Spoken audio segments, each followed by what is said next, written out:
Welcome to a one-of-a-kind podcast series brought to you by Maxim Institute, Maximise Election 23.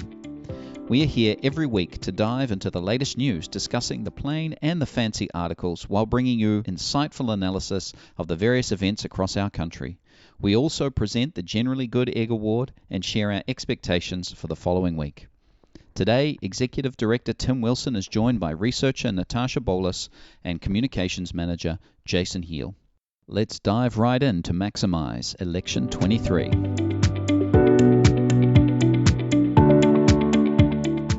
And the plane this week, the Defence Review, New Zealand Defence Force Review, released, pointing out we don't have a Defence Force, not really. China's on the rise. Look out. Did that happen? Oh, really? Oh. While we were snoozing, we were just like, we woke up from a nap and there's China. They weren't here, were they? But having said that, it's good to get this stuff on the table, because too often this kind of observation is sort of off camera, if you like, Natasha. Yeah, well, fair enough. I mean, I think it's a very long way of writing whoops. But it's out there now, and we can start doing something about it, hopefully. I don't know. I wonder if we sort of figured this out when the Prime Minister had to fly two planes to China because one of them was likely to break down. Yeah, we just weren't sure. Yeah. Yeah. Well, I mean, I remember the campaign. You remember the Australian advertising companies had a competition to sell an invasion of New Zealand. And they came up with... Do you not remember this? And this like 10 years ago. And they came up with two ads. And one of them was 100% pure, 100% green, 0% defence. We've been like this. 100% yours for the taking. Yeah, exactly. Exactly. But one of the observations within the report was that our remoteness can no longer be a strategy, and I think... I don't think that's been a viable strategy for some time now. Yeah. It's almost been a default position, hasn't it? Yeah. In the sense that we can't afford it. It's too expensive. And the other thing here, lower retention of trained staff. Aging infrastructure. Well, we sort of knew that as well. Gathering geopolitical threats in this area. How can you afford not to? I guess and I feel like that's something that surely people have known for a long time, that New Zealand is a bit of a sitting duck when it comes to defence. Yeah, I mean, we've had conversations in the office where you go, we put 3 warships around us and we're cut off from the world. You know, like, what are we going to do? We can't get through. And is anyone really going to cry too much? Yeah. What was that? She said, is anyone going to cry too much if we're cut off from the world? Here's the question, though. It's like, okay, we're not significant enough to be on anyone's radar. And so that's our defence strategy. But if that's the case, say someone invades us. I couldn't possibly imagine who that might be. Does America really risk going to war for a tiny country of 5 million down the bottom of the South Pacific? I'm not sure. Having said that, with the way rhetoric is between the Biden government and the Chinese government at present, they actually, and I would say this is something I've seen in more than one place, they don't actually understand one another. So things are ratcheted up. So perhaps, depending on the wider geopolitical context, we might be worth fighting for. We just can't bet on that. Yeah, I think we need to not only up our defence force, but deepen ties with our traditional allies as well, because even if all of us could fight tomorrow, which is not going to happen, we're still only 5 million people, like you say. So someone could overrun us pretty quickly. And huge areas of coastline. Exactly. So, But I want to pull back from this, because we're talking about conventional warfare in terms of the notion of extending soft power. So China, very fond of soft power, using economic. They've done this with Australia, cutting off imports, etc. Where do you see that going, Natasha? Well, I mean, first of all, I would say that the Western countries are really fond of soft power too. We're just not quite as subtle about it. We like to throw our money around like it's nobody's business. But that's true. Slightly harder soft power. I think there's some serious concerns about the the influence, and I think we should also be very clear that we're distinguishing Chinese governance and the different bodies of government from Chinese people generally. But when we're talking about the influence of the Communist Party and the different ways that they set up shop in other countries, particularly the influence on academia, the influence on political parties, it can get a little bit eerie how easily they have managed to manifest themselves in some of those hallways of power. So I think it's definitely something to continue to look into and to be concerned for. I think the posture that New Zealand takes towards, I mean, I think this defence posture, for example, is clearly indicating that some of that soft power has failed, because I don't think that the New Zealand government would be partnering itself up with some of its traditional Western allies and clearly saying, because we're concerned about China, if China had its way. So clearly some of those effects are already deteriorating, which is good news, I think, for the sovereignty of New Zealand. Okay. And also let's keep watching the Chinese economy, because absolutely. That is we don't get a lot of information about that, and it's a very, very murky situation, but with such a large geopolitical actor. Often countries that have domestic troubles look outwards in order to cohere and come together. So, but the fact that we're even hearing about it, the fact that the IMF is releasing a statement about it is a sign that, the emperor's got no clothes and we're finally pointing it out. That WHO wouldn't even talk about the fact that this disease might come out of Wuhan. Yes. A couple of years ago. Now the IMF is actually willing to make a statement about the financial security of China. I think that's a sign that internationally the tide is turning and people are starting to pay attention and talk about what they're seeing. Yeah. All right, moving. You raised health a little bit there with the coronavirus reference. Free dental care. That's our fancy of the week. Policy from the Greens, which is they'll use a wealth tax to pay for free dental care in Aotearoa, New Zealand. Jason. Yeah. You just had a son that got some braces, is getting some braces, He's getting right? braces, yeah, that's right. So, anything free at this point is very You're attractive. Into it. Also, some coming from someone who needs a few root canals, yes, as well. Very attractive seeing the price of that. But I would like to know a bit more about what this wealth tax to pay for it actually involves, because... Well, this is the wealth tax that their political ally, Labour, has already said they won't apply. Exactly. Yeah. So I don't know how you're going to, what's that, $1.7 billion, how you're going to cover that without any extra income. Can you make dentists out of money? Yeah. Because if you can, this is going to solve a lot of problems. You're referring to the supply of dentists. If you don't have dentists to pay the wealth tax to, then how are you actually going to accomplish this? Yeah. How are you going to put all these non-existent dentists all around the country to do the work?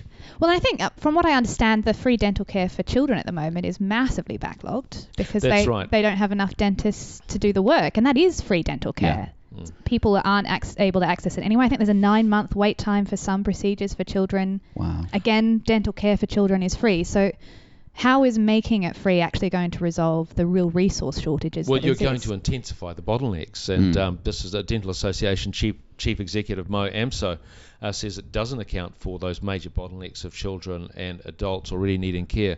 Actually, Mo Amso used to be my dentist. Fantastic dentist. Yeah. I just wish he wasn't the Chief Executive of the Dental Association. Yeah. I wish, Mo, can you please get back into Have you seen the state of Tim's teeth, Mo? Yeah. Come on. Yeah. No, but I think there's an object lesson here about minority parties, which is that we can create policy that maybe, number one, is predicated on something that likely won't happen. Number two, doesn't really have an understanding of the way that things are working within the system currently, but it gets people's attention. Well, it's a great soapbox maneuver. Yeah. You get to... The government isn't paying any attention to this issue. And look, maybe it's not the top of the agenda for the government anyway. I mean, I think it's a bit of a long straw for James Shaw to say, in a wealthy country like ours, when we're all talking about the cost of living crisis. So clearly there are other things that the major parties are worrying about. This is a small issue, but it's going to get a lot of headlines because everyone loves it's like candy to children, to be a really Yeah. bad analogy given the toothaches that ensue, but really that it's a lot of flash but not a lot of substance, I think. Yeah, I mean, the other bottleneck that we're not talking about is training, right? Even if we trained enough dentists, started training them tomorrow, 5 years to get dentists out the other end. Up and running. So, and then, okay, if we're not going to train them or we need them sooner, we're going to have to import them. But what's the perks of coming to New Zealand? Why would you come here as opposed to Australia, America, anywhere else? So, yeah, it's a long bow. 2 words, please floss. Floss every time. That's right. Seriously. And cut back on the sugar, guys. Yeah. It's not good for you. Well, okay, so here's I've got an ongoing debate with my dentist in the sense that, yes, when the kids go to bed, myself and my bride may or may not have a lolly or two. But if you chew gum after that, sugar-free gum, that induces saliva, which actually... And your dentist is pro Let us or be anti clear this? for our public who are Actually, you know listening to what? this, Yeah. that actually this is not some sort We're of a public medically policy. endorsed. We're a public policy Please research consult and your medical analysis. professional before undertaking tank. any advice. We're not a dental organisation. Yep, all right, fair enough. Winners and losers this week. Look, any week where the Labour Party's not in the news for some drama is a win for them. So well done, guys. You made it. We've been able to talk about policies this week. That's exciting. That's great. It's a change. Yeah. Andrew Little, winner, doing this defence thing. You think that's a positive? Yeah, I think so. We need to talk about it. As Natasha said, we're able to have this conversation. It's out in the open now. It's on record that a minister's actually said we need to increase our defence force. And we've actually been writing columns on this. We've written about 4 or 5 columns on our foreign policy and how it needs to change. And so thanks for listening, Minister Little. I would say winner this week, centre-right, more polls. I mean, we had that Roy Morgan poll at the beginning of last week. Roy Morgan, for whatever reason, is not seen as an arbitrator of sentiment that you can typically take to the bank. But having said that, the trends that were in that poll, particularly for the centre-right, were confirmed by other polls. So for centre-right parties, they're clearly the winners. Be interesting to see how debates of policy once we get past, and I think maybe Marcus was right last week when he said, Labour actually did a good thing because they got all the bad news out of the way in 1 week. That's a positive. Planned or unplanned. Yeah. We'll see how those debates of policy actually occur going forward. All right, generally good egg of the week. I don't know this week. I've got a contentious one because great. because Tim and I were talking about this earlier. I appreciated the levity that Nicola Willis brought to the debate chamber with her slip of the tongue. I don't know. Anyone has heard that? So I think was this the debate? This was the debate about the question fiscal hole. Yeah, question time with Grant Robertson. Yeah. We don't need to describe it. No, it's a people can go podcast. find it. Yeah, people can go find it if they want. But I just thought a bit of levity in the debate chamber is always a good thing. Intentional, unintentional. I see everyone looking at me with like eye rolls and sideways glances. Look, that's fine. Here we go. Look. I guess. Yeah, it's nice to have those moments of unity. Was it a moment of unity? Was it just? Everyone was laughing. It was great. Laugh brings people together. Look at us right now. Fair enough. We usually fight so much. That's right. Yeah, well, I didn't bring anything to contribute to this segment, so I'm happy to concede. Well, wait to hear what Tim has to say. As someone who's waging an unending battle with our own children about reference to biological functions as sources of humour. No thanks. I'm gonna go 2 ways. I'm gonna go with Andrew Little for the Defence Review. Generally good egg. I'm great that you're doing it, and great that we are talking about this. That's excellent. That's what government should do. Well done. What should oppositions do? They should dispute with governments. And Shane Reti for his pursuit of the independent report on the Māori Health Authority. Look, this is it's holding a government institution to account. It's asking questions, and I would nominate him alongside Andrew Little. Great. That's excellent. Do we have to take an overall You have vote? to vote now. Since you didn't bring anyone now, you've got to be the tiebreaker. I'm going to go with defence. Yeah. I think I have to. I'm glad this is something we're actually talking about now. Yeah. I mean, we've been talking about it in the office for a long time. Usually it's the butt of jokes, which is, it's good to be actually having positive conversations about, next steps. There we go. So I think Andrew Little's the winner. Well done. The coming week, what are you looking forward to, Natasha? Well, I'm quite looking forward to seeing how the road wars continue. Looking forward to the escalating. What are the road wars?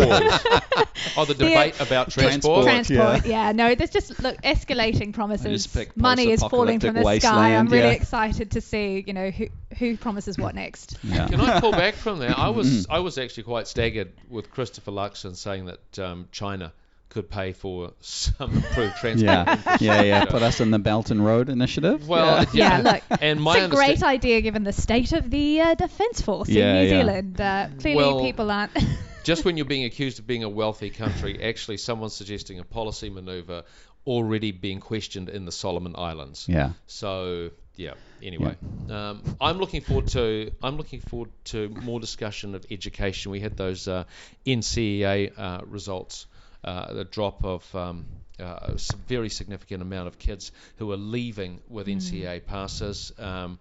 It is declining very significantly, and we need to do something about it. Schools are failing these kids, but also we're failing ourselves. Well, I think we're failing schools too. I think it's too easy to put the emphasis on the schools and say they're failing. I think they have an extraordinarily difficult job. I think it gets more difficult every year. The more policies we pile on top, and we just expect the frontline workers to solve everything that's coming down the pipeline.